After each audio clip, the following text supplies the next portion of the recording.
স্বামীর সামনে নিজেকে সাজিয়ে গুছিয়ে উপস্থাপন করা। অনেক মেয়ের মাঝে একটা ভুল ধারণা আছে, আরে আমার স্বামী তো আমার সব দেখেছে, সবই তো জানে আমি কেমন মেয়ে, কই থেকে আসছি, কেমনে থাকি, এত সাজার কি দরকার, আরে যা আছে তাই পরে থাকি। এটা ঠিক না।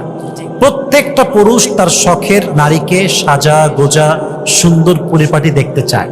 একজন স্ত্রীর উচিত নিজেকে শাড়ি পরে, থ্রি পিস পরে, হালকা মেকআপ করে, লিপস্টিক ইউজ করে, যেভাবে পারা যায়, যতভাবে পারা যায় নিজেকে সুশোভিত করে, নিজেকে সাজিয়ে গুজিয়ে সুন্দরভাবে পরিপাটি করে উপস্থাপন করা।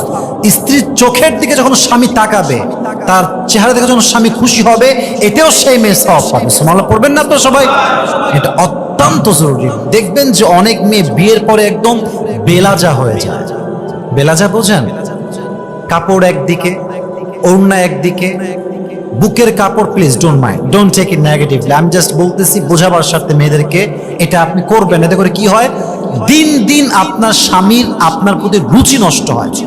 আর একটা পর্যায়ে গিয়ে যখন দেখে যে আমার বউ না আছে সৌন্দর্য, না আছে পরিপাটি, না আছে সুন্দর কোনো শাড়ি পরার গুণ, কিচ্ছু নাই, এতে করে কি হয়, একটা সার্টেন পিরিয়ড পরে সেই যুবক আর এক নারীর মাঝে সুখ খুঁজতে চায়। ঠিক কিনা বলেন?